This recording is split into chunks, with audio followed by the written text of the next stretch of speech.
अभी recently Karnataka government ने एक बिल लाया है जिसमें प्राइवेट जॉब्स में वो रिजर्वेशन करने वाली है लोकल्स के लिए। जी हाँ दोस्तों, मैनेजमेंट की जो सीटें हैं और नॉन मैनेजमेंट की जो सीटें हैं उसमें 50 to 75% रिजर्वेशन है, और सी और डी ग्रेड के जो जॉब्स होते हैं उनमें 100% लोकल्स के लिए रिजर्वेशन डिमांड करा जा रहा है, और ये प्राइवेट जॉब्स में भी है।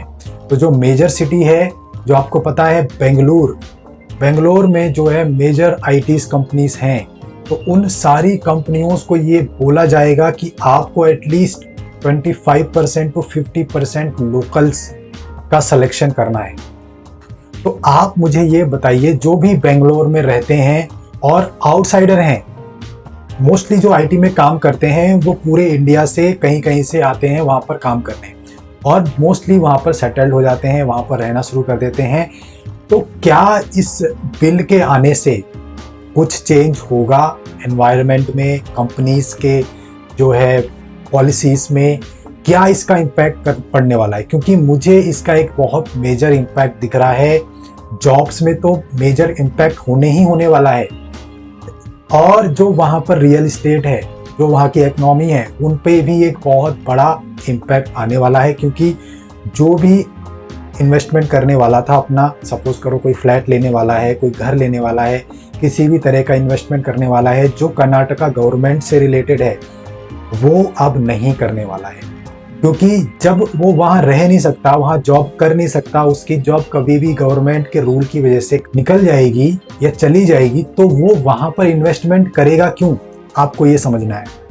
तो गवर्नमेंट का ये जो स्टेप हो रहा है, ये वोट पॉलिटिक्स है, वोट बैंक पॉलिटिक्स है। सिर्फ पॉलिटिक्स में बने रहने के लिए, लुभाने के लिए ये लोकल्स के लिए एक बिल तो लाया जा रहा है कि आपको इससे जॉब मिलेगी, हम जॉब दे रहे हैं, प्रोविजन कर रहे हैं, लेकिन बड़ा पिक्चर जो है नहीं देख रही है गवर्नमेंट की। जो आईटी कंपनीज हैं वो भी हो सकता है वहाँ से मूव आउट करने का स्टेप स्टार्ट कर दें, अपने सिर्फ ऑपरेशनल वहाँ पर रखें, मेजर हेडक्वार्टर्स कहीं और शिफ्ट कर दें, गुड़गांव में चली जाएं, पुणे में चली जाएं, हैदराबाद शिफ्ट हो जाएं।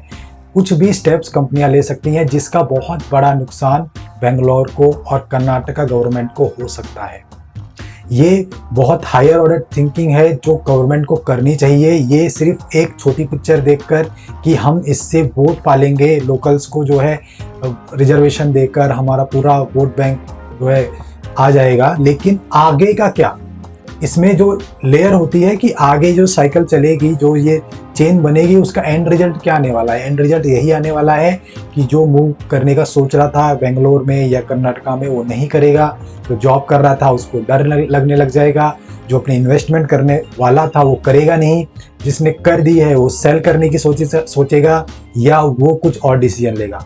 तो इससे बहुत बड़ा इम्पैक्ट आने वाला है।